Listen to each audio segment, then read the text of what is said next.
بسم اللہ الرحمن الرحیم۔ السلام علیکم دوستو، آج میں آپ کے لیے دیا جلائے رکھنا ناول کا 13واں حصہ لے کر آئی ہوں۔ لیکن یہ کہانی شروع کرنے سے پہلے آپ سب دوستوں سے گزارش ہے، اگر آپ میرے چینل پر نئے ہیں یا ابھی تک آپ نے میرا چینل سبسکرائب نہیں کیا تو اسے سبسکرائب کر لیجئے اور بیل آئیکن کو آل پہ کر لیں تاکہ دلچسپ اور بہترین کہانیوں کا جو یہ سلسلہ ہے بر وقت آپ کو ملتا رہے۔ کسی کی شادی میں جا کر ہنگامہ کھڑا نہیں کر سکتے، یہ کچھ مناسب معلوم ہوتا ہے، مگر ہم ان کا انتظار کریں۔ اگر وہ شادی سے لوٹ کر نہیں آئے تو کیا بے وقوفوں کی طرح انتظار کرتے رہیں گے؟ ابو نے 2 دن پہلے ہی یہاں ایک فلیٹ کرایہ پر لیا ہے۔ ہمارے ایک رشتہ دار جو دوسری منزل پر رہتے ہیں، ابو انہیں اپنے فلیٹ کی چابی دے گئے ہیں کیونکہ ابو اپنے دوست کی لڑکی کی شادی میں شرکت کرنے کے لیے گئے ہوئے ہیں، جبکہ ثنا اپنی ایک سہیلی کی شادی میں۔ ان دونوں میں سے جو جلد آ جائے گا وہ فلیٹ کی چابی لے کر اوپر آ جائے گا۔ ابو نے تیسری منزل پر کرایہ پر فلیٹ لیا ہوا ہے۔ ہم اب دونوں کیا کریں؟ اس نے بے صبری سے پوچھا۔ انتظار مجنو صاحب، انتظار، نازنین نے شوخی سے جواب دیا۔ سنا ہے کہ انتظار میں بڑا مزہ آتا ہے، اس کی کیفیت ہی کچھ اور ہوتی ہے۔ جی ہاں، آپ بجا فرماتی ہیں، عاطف بولا۔ کیا ہم بیرونی دروازے پر کھڑے ہو کر انتظار فرمائیں گے تاکہ آنے جانے والے لوگوں کے لیے تماشا بنے؟ ہم یہاں انتظار کیوں کریں گے؟ انتظار تو ابو کے فلیٹ میں ہوگا، میں ابو کے فلیٹ کی چابی لے آئی ہوں۔ نازنین نے اپنی مٹھی کھولی تو اس میں ایک چابی تھی۔ تیسری منزل کے اس فلیٹ کے اندر عاطف نے قدم رکھا تو وہ چونک سا گیا۔ اس فلیٹ میں جو ٹی وی لاؤنج تھا، اس کے ایک کونے میں لکھنے پڑھنے کی ایک چھوٹی سی میز تھی۔ اس میز پر ایک چھوٹا سا فریم رکھا ہوا تھا۔ اس فریم میں ایک تصویر آویزاں تھی۔ یہ تصویر ثنا کی تھی، اس کی اپنی ثنا، منزل مراد۔ یہ تصویر ثنا کی ہی تھی۔ ایک تو وہ سفید لباس میں تھی، اس کا صاف و شفاف شادابی چہرہ جس پر زخم کا کوئی نشان نہیں تھا، جیسا کہ نازنین کی پیشانی پر تھا۔ اس میز اور کرسی کے علاوہ اس کمرے میں کوئی اور سامان نہ تھا۔ اس نے میز کے قریب پہنچ کر ثنا کی تصویر اٹھا لی، بڑی دیر تک اس کو دیکھتا رہا، پھر اس نے تصویر واپس اسی جگہ پر رکھ دی۔ اس نے پلٹ کر نازنین کو دیکھا جو باورچی خانہ میں جھانکتی ہوئی جا رہی تھی۔ وہ اپنا برقع بھی اتار رہی تھی۔ نازنین نے اپنا برقع اتار کر کرسی پر پھیلا دیا، پھر اس نے اندر سے دروازہ بند کیا۔ اس میں خود کار ایل لاک لگا ہوا تھا جو اندر سے لٹو گھما کر کھولا جا سکتا تھا، جبکہ باہر سے اسے چابی کی مدد سے کھولنا پڑتا تھا۔ نازنین بھی دہلیز پر کسی پتھر کے مجسمے کی طرح کھڑی رہ گئی، جہاں پر عاطف پہلے سے کھڑا پھٹی پھٹی نگاہوں سے کمرے کو دیکھ رہا تھا۔ اسے یقین نہیں آ رہا تھا کہ اس فلیٹ کے کمرے میں وہ کیا منظر دیکھ رہا ہے۔ اس کمرے کو آراستہ کر کے اجلہ عروسی بنایا ہوا تھا۔ اس کی سجاوٹ اور زیبائش اجلہ عروسی کمرے کی طرح ہی تھی۔ مسہری پر بڑا ہی آرام دہ گداز بستر بچھا ہوا تھا۔ بڑے چھوٹے تکیے ایک طرف رکھے ہوئے تھے۔ مسہری کو چاروں طرف سے تر و تازہ پھولوں کی لڑیوں سے اس انداز اور خوبصورتی سے سجایا ہوا تھا کہ اس میں ایک حسن نمایاں نظر آ رہا تھا۔ سجانے والے کی مہارت کی بھی جھلک نظر آ رہی تھی۔ مسہری پر تکیے کے پاس موتیا کے بڑے بڑے ہار اور گجرے اور پھولوں کا انبار نظر آ رہا تھا۔ بستر کی ریشمی چادر پر ایک شکن تک نہیں تھی۔ بستر کو دیکھ کر ایسا لگ رہا تھا کہ بستر پر لیٹنا تو درکنار، کوئی اس پر بیٹھا تک نہیں تھا۔ عاطف کو اچانک سے شادی کا دن یاد آ گیا تھا۔ اس روز اس کمرہ کو بھی ایسے ہی سجایا گیا تھا۔ پھولوں کی خوشبوؤں سے مہک بھی رہا تھا۔ اس پر غموں سکتے کی کیفیت طاری رہی۔ وہ پتھرائی آنکھوں سے مسحری کی جانب دیکھ رہا تھا، چند لمحوں کے لیے جیسے اپنے آپ کو فراموش کر بیٹھا ہو۔ عاطف خیالوں کی دنیا سے نکل آیا تو اس کی نظر نازنین پر پڑی۔ بے حس و حرکت کھڑی دیکھ رہی تھی، جیسے اس کے پیر فرش کا حصہ بند گئے ہوں۔ جب وہ نازنین کی طرف بڑھا تو مان اس کی نظریں مسحری کی پائنتی کی جانب پڑیں۔ فرش پر ایک بڑا سوٹ کیس رکھا ہوا تھا۔ پھر اس نے اپنا رخ نازنین کی بجائے اس سوٹ کیس کی جانب کر لیا۔ اس نے سوٹ کیس کے قریب پہنچ کر اسے اٹھایا تو بہت بھاری محسوس ہوا۔ اس نے سوٹ کیس فرش پر رکھ دیا، دیکھا تو وہ مقفل تھا۔ نازنین چونک کر خیالوں کی دنیا سے نکل آئی اور عاطف کے پاس پہنچی تو عاطف نے اس سے پوچھا، آخر یہ کیا چکر ہے؟ اس اجلے عروسی کا کیا مطلب ہے؟ شاید اس سوٹ کیس میں شادی کے کپڑے ہوں گے۔ میری سمجھ میں تو خود نہیں آ رہا کہ یہ سب کیا ہے۔ نازنین نے شدید حیرت سے جواب دیا، کہیں ایسا تو نہیں کہ ثنا کی دوسری شادی کا بندوبست کیا جا رہا ہو؟ ایسا ممکن کیوں نہیں ہو سکتا؟ عاطف کے لہجے میں زہر بھر گیا ہو۔ آخر آپ کے ابو سے توقع بھی کیا کی جا سکتی ہے؟ جو شخص ناجائز دولت کے حصول میں اندھا ہو جاتا ہے، وہ سب کچھ کر گزرتا ہے، پھر اسے اچھے برے کی تمیز بھی نہیں رہتی۔ یقیناً انہوں نے مجھ سے کوئی بڑا شکار پھانسا ہوگا۔ نازنین نے ندامت سے سر جھکا لیا۔ اس کی کشادہ پیشانی پر پشمانی کی کتنی ہی شکنیں ابھر آئی تھیں۔ یہ سچ ہے کہ میرے ابو بڑے فریبی اور دغا باز ہیں، لیکن وہ اس قدر گھٹیا اور مذموم حرکت نہیں کر سکتے کہ ثنا کو طلاق دلوائے بغیر اس کی شادی کسی اور سے کریں۔ نہیں، ایسا نہیں ہو رہا۔ کہیں وہ ثنا کی منگنیاں تو نہیں کرتے پھر رہے؟ آخر یہ اجلے عروسی کس بات کا ثبوت ہے؟ عاطف نے تنک کر پوچھا۔ کیا آپ کو ابھی بھی اپنے ابو کی ضلالت پر کوئی شک ہے؟ کیا منگنی کے موقع پر کمرے کو اجلے عروسی سجایا جاتا ہے؟ شاید ابو نے فراڈ کا کوئی نیا انداز اپنایا ہوگا۔ نازنین پلکیں جھپکا کر بولی، آج کل تو لوگ فراڈ کرتے وقت نئے زمانے کو سامنے رکھتے ہیں۔ اگر ثنا کی کوئی شادی کا چکر ہوتا تو اس عمارت میں میرے جو رشتہ دار ہیں انہیں خبر ہو جاتی اور وہ مجھے ضرور بتا دیتے۔ ہو سکتا ہے کہ وہ گھر داماد بنانے کے چکر میں ہوں۔ نہیں، ایک دن پہلے فلیٹ کو کرایہ پر لیا ہے۔ عاطف نے اپنا خیال ظاہر کیا۔ کیا معلوم ثنا کا نکاح پڑھوانے اپنے ساتھ لے گئے ہوں۔ رخصتی کے بعد دلہا دلہن کو لے کر سیدھے گھر آئیں گے، پھر فلیٹ داماد کے حوالے کر دیں گے اور کہیں گے خوش رہو میرے بچوں۔ عاطف کہتے کہتے دفعتاً رکا۔ اس کے ذہن میں ایک خیال بجلی کی طرح آیا تو وہ یک لخت اچھل پڑا۔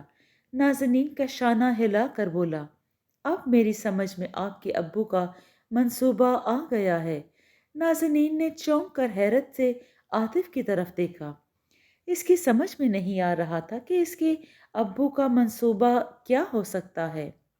عاطف کا چہرہ کسی نامعلوم خیال سے تمتما رہا تھا۔ اس کی آنکھوں سے نفرت اور غصہ جھانک رہا تھا۔ وہ یکایک طیش میں آیا تو اس کے سارا جسم کانپنے لگا۔ نازنین نے پوچھا، کیا منصوبہ ہے؟ میری سمجھ میں تو کچھ نہیں آ رہا۔ کسی ایسے لڑکے کو داماد بنانے کے لیے پھانس لیا ہوگا جو دولت مند ہوگا اور اس کا دنیا میں کوئی نہ ہوگا۔ عاطف کہنے لگا، اس لڑکے کو بے وقوف بنا کر ورغلا کر لڑکے سے کہا ہوگا ثنا کے نام ایک بڑی رقم بینک میں جمع کرا دو، بالکل اسی طرح جس طرح میرے ساتھ کیا گیا تھا۔ آج کسی مقام پر نکاح کی تقریب بڑی سادگی سے ہو رہی ہوگی۔ حق مہر 50,000 یا 1,00,000 روپے وصول کیا جا رہا ہوگا۔ رخصتی کے بعد دلہا دلہن کو آپ کے ابو یہاں لے آئیں گے، پھر دلہن اپنا کردار بڑی خوبصورتی سے ادا کرے گی وہ اپنے ہاتھوں سے چائے بنا کر دلہا کو پلائے گی۔ دلہا صاحب چائے پینے کے کچھ دیر بعد گہری نیند میں ڈوب جائیں گے۔ جب دلہا کی آنکھ کھلے گی تو وہ غریب اسی فلیٹ میں تو موجود ہوگا، مگر دلہن صاحبہ اپنے سوٹ کیس سمیت غائب ہوگی۔ عاطف نے توقف کر کے نازنین کی طرف دیکھا، جو کسی مجرم کی طرح سر جھکائے اس کی باتیں سن رہی تھی۔ نازنین کیا جواب دیتی؟ اس کے پاس جواب دینے کے لیے کچھ رہا بھی تو نہیں تھا۔ وہ فرش میں گھڑی جا رہی تھی۔ فرش پر جمی نظریں اس کی خاموش تھیں۔ عاطف نے استہزائی لہجے میں کہا، معلوم نہیں ایسے خبیث بڈھوں کو موت کیوں نہیں آ جاتی، جو دوسروں کی زندگی سے کھیل کر انہیں تباہ و برباد کر دیتے ہیں، صرف پیسے کی لالچ میں۔ نازنین نے تڑپ کر اپنا چہرہ اس طرح اوپر اٹھایا جیسے عاطف نے تڑ سے کوڑے کی ضرب لگائی ہو۔ ایک ایک لفظ کوڑا بن کر اس کے وجود پر لگا تھا۔ اس نے جھٹ سے اپنا لرزتا ہوا ہاتھ عاطف کے ہونٹوں پر رکھ دیا۔ نازنین کے حسین آنکھوں سے صاف و شفاف موتی امڈ آئے تھے۔ وہ کانپتے ہوئے لہجے میں عاطف سے بولی، پلیز خدا کے لیے میرے ابو کو ایسے الفاظ سے یاد مت کیجیے، انہیں بد دعا نہ دیں۔ کیوں؟ عاطف نے اس کا ہاتھ اپنے ہونٹوں سے ہٹا کر حیرت سے پوچھا، کیا آپ کے خیال میں وہ اس قابل ہیں کہ انہیں اچھے الفاظ سے یاد کیا جائے؟ وہ جیسے بھی ہیں آخر میرے باپ ہیں۔ کوئی بیٹی اپنے باپ کی برائی کسی اور کی زبانی سننا پسند نہیں کرتی۔ یہ تو میرے جلے ہوئے دل کی تپش تھی جو میں نے آپ تک پہنچائی۔ آپ میری جگہ ہوتی تو کن الفاظ میں یاد کرتی؟ اب آپ پلیز میری خاطر انہیں معاف کر دے۔ میں آپ کے سامنے اپنی جھولی پھیلاتی ہوں، رحم کی بھیک مانگتی ہوں، وہ گڑ گڑاتے ہوئے بولی۔ اب آپ اس شخص کے لیے معافی مانگ کر اپنے آپ کو گناہ گار نہ کریں۔ عاطف نے اس کی غمزدہ آنکھوں میں جھانکا۔ اب آپ کے ابو کے بارے میں ایک لفظ بھی نہیں کہوں گا۔ اب ہمیں باتوں میں وقت ضائع نہیں کرنا چاہیے، بلکہ یہ سوچنا چاہیے کہ ہمیں کیا کرنا ہے اور کون سا قدم اٹھانا ہے۔ جب آپ کے ابو اپنی بیٹی داماد کو لے کر آئیں گے تو میں لڑکے سے سارا کچا چٹھا بیان کر دوں گا، اس کے علاوہ کوئی اور صورت نظر نہیں آ رہی۔ اب ہم ان کا انتظار فرمائیں گے، انہیں آنے دیں، میں بھی خبر لیتی ہوں۔ ہر بات کی کوئی حد ہوتی ہے۔ اس کمرے میں مسحری کے سوا کوئی اور چیز بیٹھنے کے لیے نہیں تھی، ایک کرسی بھی نہیں۔ ایک کرسی تھی جو لاؤنج میں تھی۔ عاطف مسحری کے قریب جا کر اس پر جھولتی پھولوں کی لڑیاں ہٹا کر بستر پر بیٹھ گیا۔ اس نے نازنین کو بھی بیٹھنے کا اشارہ کیا تو وہ بھی اس کے پاس آ بیٹھی۔ کچھ سوچ کر بولی، عاطف صاحب، اگر ابو کے علم میں یہ بات آ گئی کہ میں چابی لے کر آ گئی ہوں اور فلیٹ میں براجمان ہوں تو وہ مشکوک ہو جائیں گے اور میری غیر متوقع اور اچانک موجودگی انہیں آسانی سے کسی بھی شک میں مبتلا کر سکتی ہے۔ تو کیا آپ نے اپنے رشتہ دار کو میرے بارے میں نہیں بتایا اور جو واقعہ میرے ساتھ پیش آیا؟ اسے بتا چکی ہوں۔ اسے بتا چکی ہیں؟ نہیں، میں نے کچھ نہیں بتایا، البتہ میرے ذہن میں ایک تدبیر آ رہی ہے۔ میں اس فلیٹ کی چابی لے جا کر انہیں واپس کر کے اور یہ بات سمجھاؤں گی، وہ میری آمد کا تذکرہ ثنا اور ابو سے ہرگز نہ کریں، وہ میری بات یقیناً رکھیں گے۔ نازنین نے برقع پہنا اور باہر نکل گئی اور اس کی واپسی 5 سے 7 منٹ تک ہو گئی تھی۔ میں اتنی دیر میں رات کا کھانا بنا لیتی ہوں، اس نے توقف کر کے عاطف کو ایک نمبر نوٹ کروایا اور کہا کہ جا کر یہ ہمارے پڑوسی ہیں، ان کو فون کر دیں کہ مجھے کسی وجہ سے دیر ہو گئی ہے اور میں آپ کے گھر پہ ہی رک رہی ہوں اور کل تک انشاءاللہ حیدرآباد پہنچ جاؤں گی۔ عاطف نے وہ نمبر لیا اور باہر نکل آیا۔ اس نے سب سے پہلے اپنے گھر فون کیا اور انہیں بتایا کہ وہ کل دوپہر تک لوٹ آئے گا، اور پھر اس نے ثنا کے ہمسایوں کے گھر فون کیا لیکن وہاں کسی نے فون نہیں اٹھایا۔